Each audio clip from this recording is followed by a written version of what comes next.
BOQ അഥവാ bill of quantities.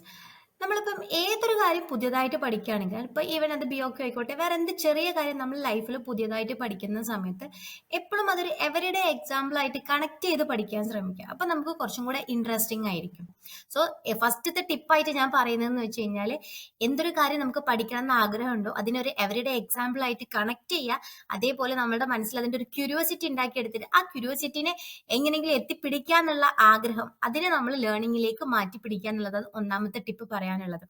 പിന്നെ നമുക്ക് വേണമെങ്കിൽ ഇപ്പം ഏതൊരു കാര്യം ആയിക്കോട്ടെ, ഇപ്പം കൺസ്ട്രക്ഷൻ ഫീൽഡ് എന്നല്ല, എന്തൊരു ഫീൽഡിലുള്ള ഒരു കാര്യത്തിനാണെങ്കിൽ ഇപ്പോഴത്തെ ഈ ഒരു ജനറേഷനിൽ നമ്മൾ നോക്കുകയാണെങ്കിൽ ഒരുപാട് റെഫറൻസുകൾ ഉണ്ട്, അല്ലെങ്കിൽ ഒരുപാട് ട്യൂട്ടറിങ് വീഡിയോസ്, അല്ലെങ്കിൽ ഒരുപാട് റെഫറൻസ് ബുക്കുകൾ, ഡോക്യുമെന്റ്സ് ഒക്കെ ഇപ്പൊ അവൈലബിൾ ആണ്.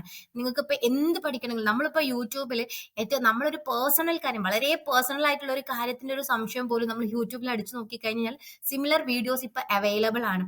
അതുകൊണ്ട് തന്നെ ഇപ്പം ഏതെങ്കിലും ഒരു ബുക്ക് റെഫർ ചെയ്ത് പഠിക്കുക, അല്ലെങ്കിൽ ഒരു ആർട്ടിക്കിൾ റെഫർ ചെയ്ത് പഠിക്കാൻ അതിനോട് എനിക്ക് താല്പര്യമില്ല. I prefer experiencing rather than referring. നമ്മളിപ്പോ എന്ത് കാര്യം ചെയ്യുകയാണെങ്കിലും അത് ചെയ്ത് നോക്കി പഠിക്കുന്നതാണ് എനിക്ക് എപ്പോഴും എന്താ പറയാ കുറച്ചും കൂടി എഫക്റ്റീവ് ആയിട്ട് എനിക്ക് തോന്നിയിട്ടുള്ളത്. ഇപ്പൊ ഈവൻ പഠിച്ചുകൊണ്ടിരിക്കുന്ന സമയത്ത്, അതായത് കോളേജിലൊക്കെ ഞാൻ പഠിച്ചുകൊണ്ടിരിക്കുന്ന സമയത്താണെങ്കിലും തിയറി സബ്ജക്ട് പോലും ഞാൻ എഴുതിയിട്ടായിരുന്നു പഠിക്കുക. വേറൊരാൾക്കെങ്കിലും ഉപകാരത്തിൽ എത്തും എന്ന് ആഗ്രഹിച്ചിട്ട് വേണം, അല്ലെങ്കിൽ എന്ന് വിശ്വസിച്ചിട്ട് വേണം നമ്മൾ ഏതും പഠിക്കാൻ വേണ്ടിയിട്ട്.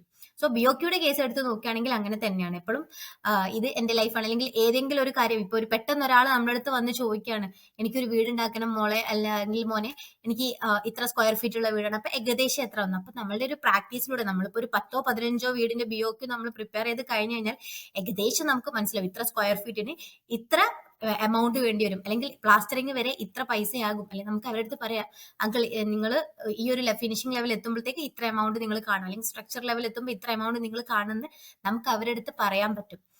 സോ എപ്പോഴും പ്രാക്ടീസ് ചെയ്ത് പഠിക്കുക. നിങ്ങൾ എന്തെങ്കിലും ഒരു കാര്യം റെഫർ ചെയ്ത് പഠിക്കുന്നതിനേക്കാളും പ്രാക്ടീസ് ചെയ്ത് പഠിക്കുന്നതായിരിക്കും കുറച്ചും കൂടെ ബെറ്റർ ആയിട്ടുള്ളത്. Thank you.